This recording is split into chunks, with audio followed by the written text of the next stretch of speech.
चलिए, तो अभी आपका इससे पहले हम लोग जो भी क्लास कर रहे थे वो बायो यानी कि बायोलॉजी रिलेटेड था। अब हम लोग क्लास करेंगे लाइट। और मेरे नज़र में देखा जाए तो लाइट जो है, अगर बोर्ड के क्लास 10th के बेसिस पे देखा जाए तो लाइट इलेक्ट्रिसिटी से बेहतर मानते हैं। इलेक्ट्रिसिटी में थोड़ा सा रिजल्ट या थोड़ा सा आंसर आने में कंफ्यूजन हो सकता है, लेकिन अगर थोड़ा सा भी कंसेप्ट क्लियर है, हल्का भी कंसेप्ट क्लियर है, तो हम लोग 110% ये है कि लाइट का जितना भी क्वेश्चन होगा उसको डेफिनेटली सॉल्व कर सकते हैं। बहुत इजी कंसेप्ट है लाइट का। और क्लास 10th में 110% ऐसा है कि लाइट से तो क्वेश्चन आना ही आना है। ऐसा एक साल भी नहीं होता कि जो लाइट से क्वेश्चन ना आए, और क्वेश्चन बहुत ही सिंपल आता है ना। यू देगा, भी देगा, डायग्राम पूछेगा, वो हम लोग एक बार स्टेप बाय स्टेप चलेंगे। पहले देखते हैं कि लाइट का इंपॉर्टेंस क्या है। एक ये चैप्टर ऐसा है लाइट जो कि आपको क्लास 6 में पढ़ना होता है। ये आप क्लास 8 में पढ़ते हो और same to same class 10th में आपको लाइट पढ़ना होता है। लाइट आपको कंटिन्यूअसली जो है अल्टरनेटिव तौर पे पढ़ना होता है। क्लास 6 में लाइट एंड शैडो के नाम से आप पढ़ते हो। क्लास 8 में रिफ्लेक्शन ऑफ लाइट पढ़ते हैं।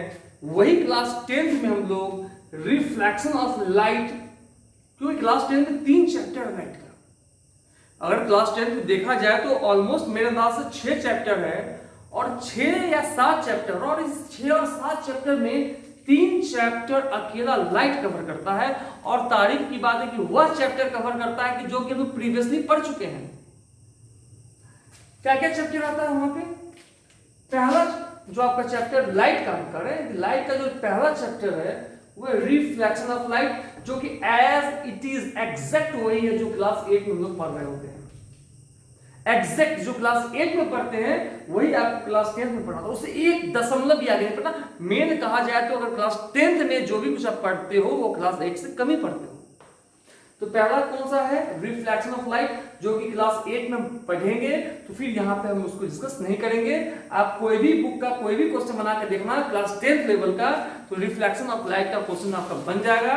अगर क्लास 8 का रिफ्लेक्शन ऑफ लाइट जो आप यहाँ पे मेरे से क्लास करते हो समझ में आएगा। सेकेंड है रिफ्रैक्शन ऑफ लाइट। ये पहली बार आपके नजर में आता है। रिफ्रैक्शन ऑफ लाइट ये आपका पहली बार आपके नजर में आता है जो क्लास 10th में आता है। थोड़ा सा इसको समझना पड़ेगा। और तीसरा चैप्टर जो है वह eye and colourful world. Eye means human eye. हम लोग के आंख के बारे में बायो का चैप्टर बेसिकली है।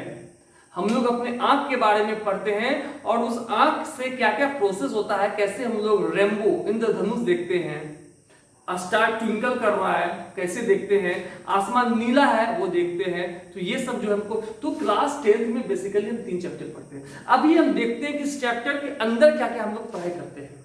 ठीक है। लाइट एंड शैडो क्लास 6 जो हम लोग, जो हमारे जीवन में पहली बार तो ये कह सकते हैं, क्योंकि लाइट जो है वो बेसिकली आपको 2-3 से आ जाता है। लाइट सूरज है, सन है तो लाइट देगा। और because sun is the ultimate source of light, क्योंकि ये आपके पास जीवन में कुछ हो ना हो, सूरज तो लाइट आपको देगा ही देगा।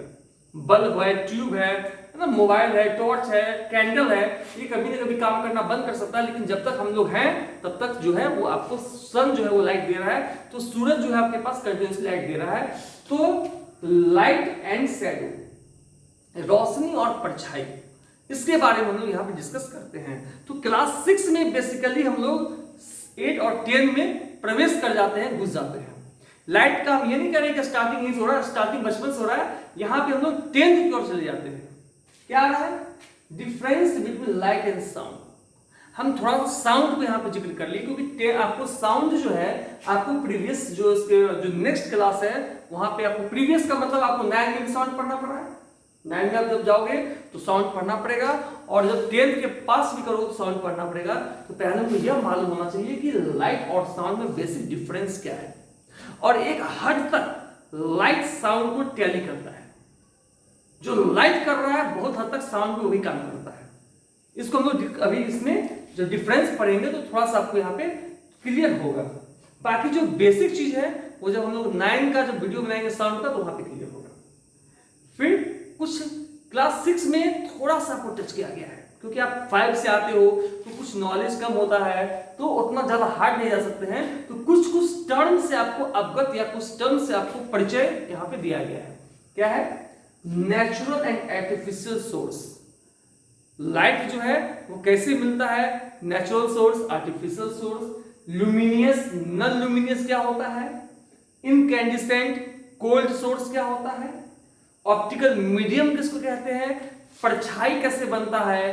परछाई में भी 2 हिस्सा होता है, अम्बरा पिनम्बरा क्या होता है? बड़ा बड़ा परछाई यानी कि ग्रहण, इक्लिप्स क्या होता है? उसके बाद एक आर्मी के द्वारा जब बंकर में जब युद्ध चलता है तो आर्मी लोग जो होते हैं वो जमीन के नीचे से कुछ एक इंस्ट्रूमेंट से बाहर के गतिविधि पे, बाहर के कुछ एक्शन पे वो लोग ध्यान रखते हैं, उसको पेरिस्कोप बोलते हैं। आखिर ये पेरिस्कोप कैसे बनता है? तो ज्यादा कुछ है नहीं, ये कुछ 5-7 टॉपिक जो है हम लोग क्लास 6 में पढ़ते हैं, लाइट एंड शैडो, लेकिन हम लोग यहां से स्टार्ट करेंगे। क्लास अगर हम 8 में जाते हैं तो 8 में हम क्या पढ़ते हैं? रिफ्लेक्शन ऑफ लाइट, लाइट का टकराकर वापस जाना। पहला क्या है? मिरर। आखिर शीशा, मिरर, दर्पण होता क्या है? मिरर के प्रकार कितने? Types of mirror. What is reflection? आखिर रिफ्लेक्शन होता क्या है? रिफ्लेक्शन का सिद्धांत, लाइट टकराकर जो वापस होता है, इसमें भी कुछ नियम है, तो laws of reflection. Mirror formula, mirror का फॉर्मूला क्या होता है? मैग्निफिकेशन। किसी भी शीशा के सामने हम खड़ा होते हैं तो कभी हम बड़े दिखते हैं, कभी छोटे दिखते हैं, आखिर मैग्निफिकेशन क्या है? और सबसे इंपॉर्टेंट है साइन कन्वेक्शन या स्टार मार्क लगा है। न्यूमेरिकल, मिरर में सबसे इंपॉर्टेंट लाइट में वो न्यूमेरिकल 110% आपको 10th में आता ही आता है न्यूमेरिकल। तो न्यूमेरिकल में साइन प्लस माइनस कैसे लगता है, नहीं लगता है, वो भी हम सीखेंगे। रे डायग्राम, लाइट कहां से आ रहा है, इमेज कहां बन रहा है, उसको लकीर से खींच कर लोग दर्शाते हैं, कहलाता है रे डायग्राम। उसके बाद आपके जीवन में 2 तरह का जो नया मिरर आता है, कॉन्वेक्स और कॉन्केव। इसका हमारे लाइफ में यूज कहां है, कहां हम कॉन्केव और कॉन्वेक्स का यूज करते हैं, वो आएगा use of convex and convex mirror. उसके बाद कुछ स्टैंडर्ड क्वेश्चन आता है, कुछ स्टैंडर्ड क्वेश्चन आता है, जैसे कि two mirror at some angle, then number of image formed। Question, जब 2 शीशा को किसी एंगल पे रख देते हैं और कोई ऑब्जेक्ट दोनों के बीच में रखते कितना इमेज बनेगा, ये आपको सीबीएसई एफएमटी में बहुत बार पूछा गया है, तो ये भी यहां पे हम लोग डिस्कस करेंगे। क्लास 10th में जाते हैं तो reflection of light as it is हम 8 में पढ़ेंगे, यही सारा टॉपिक, ठीक है, same as of class 8। Class 8 में जो होगा एग्जैक्ट वही पढ़ना है। रिफ्रैक्शन ऑफ लाइट, ये आपके लिए नया टॉपिक होगा जो क्लास 10th में आता है। तो सबसे पहले समझेंगे रिफ्रैक्शन होता क्या, व्हाट इज रिफ्रैक्शन, फिर व्हाट इज रिफ्रैक्टिव इंडेक्स। आखिर ये रिफ्रैक्टिव इंडेक्स क्या है? रिफ्रैक्टिव इंडेक्स भी हम लोग 2 तरीका से पढ़ते हैं, एक एक्चुअल और एक हम लोग क्या पढ़ते हैं, रिलेटिव। फिर जिस तरह से रिफ्लेक्शन का लॉ है, सेम टू सेम रिफ्रैक्शन का भी लॉ चलता है। लेंस क्या होता है? लेंस अभी तक हम रिफ्लेक्शन में पढ़ते हैं शीशा के बारे में, और रिफ्रैक्शन हम लोग पढ़ते हैं लेंस आ जाता है, ठीक है। साइन कन्वेक्स, इसमें भी मोस्टली नियम साइन का इसी का होता है, थोड़ा सा नियम प्लस माइनस में चेंज होता है, वो यहां पढ़ेंगे। और तीसरा चैप्टर आपका चलता है आइज एंड कलरफुल वर्ल्ड। हम लोग इसमें ह्यूमन की आंख के बारे में, अपने जो ह्यूमन का आई होता है उस आई के बारे में पढ़ेंगे, और आई के लिए हम एक वीडियो डालेंगे क्लास बायो को लेकर, और ह्यूमन के आई के बारे में पढ़ेंगे, हम लोग आंख का बनावट कैसा होता है। उसके बाद हम लोग पढ़ते हैं कि आसमान नीला ही क्यों दिखता है, सूर्य उदय होता है तो लाल क्यों दिखता है, सूर्य अस्त होता है तो लाल क्यों दिखता है, तारा टिमटिमाता क्यों है, किसी भी ऑब्जेक्ट को पानी के नीचे रखते हैं तो ऊपर की ओर क्यों दिखता है। तो इसका बहुत सारा कंसेप्ट है, वो हम लोग पढ़ेंगे रिफ्रैक्शंस का, और एप्लीकेशंस ऑफ रिफ्रैक्शंस और रिफ्रैक्शंस इन आवर डेली लाइफ। ऐसे बहुत सारे एक्टिविटीज हमारे डेली लाइफ में होते हैं जो रिफ्रैक्शन पर आधारित है, तो उसके बारे में हम यहाँ स्टडी करते हैं। तो लाइट इसलिए इंपॉर्टेंट है कि वो क्लास 6 से स्टार्ट हो जाता है और क्लास 10 तक चलता है। आगे भी चल रहा है, लेकिन मेरा वीडियो स्पेशली 10 तक चल रहा है, इसलिए हम यहाँ पे बोल रहे हैं, आगे भी है।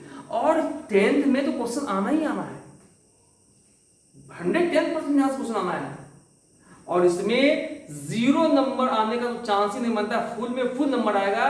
बस क्योंकि इतना इजी कंसेप्ट है कि आप क्वेश्चन गलत बनाते हो, अपने आप मालूम पड़ जाएगा कि यहाँ पे हम गलती बनाया है, तुमको खुद लगेगा कि यहाँ पे गलती हो चुका है हमसे, क्योंकि यहाँ पे बहुत इजी कंसेप्ट बना हुआ है कि यही होगा। तो हम लोग पहले क्लास 6 से स्टार्ट करेंगे, फिर एक वीडियो थोड़ा सा 7 में जाएंगे, 8 में जाएंगे, हो सकता है कि 2 वीडियो बन जाए, कोई दिक्कत नहीं है, फिर हम लोग 10th की वीडियो पे जाएंगे। ठीक है, तो स्टेप बाय स्टेप हम लोग वीडियो पे काम करते रहेंगे। तो मेरा कहना है कि पहले आप अपने कॉपी में ये नोट डाउन कर लीजिए कि आपको पढ़ना आखिर है क्या, और किस किस लेवल पे। जो 6 के हैं स्टार्ट यहां से करेंगे, जो 8 के हैं स्टार्ट यहां से करेंगे, जो 10th के हैं वो स्टार्ट भी यहां से करेंगे। यहां से स्टार्ट इंपॉर्टेंट है, क्योंकि जब तक आप लाइट पढ़ रहे हो, आपको लाइट का बेसिक चीज नहीं मालूम है, आखिर ये बोर्ड को तुम देख क्यों पा रहे हो, ये मार्कर को क्यों देख पा रहे हो, लाइट का इंपॉर्टेंस हमारे लाइफ में क्या है, तो यही नहीं मालूम है कि किसी चीज को हम देख क्यों पा रहे हैं, तो फिर लाइट का स्टार्ट करने से फायदा क्या है। तो चाहे 6 हो 8 हो 10 हो, आपको स्टार्ट करना यहीं से है, और आपको पहला वीडियो से ही कंटिन्यू करना पड़ेगा। ठीक है, तो यहां पे पहला नोट डाउन करेंगे।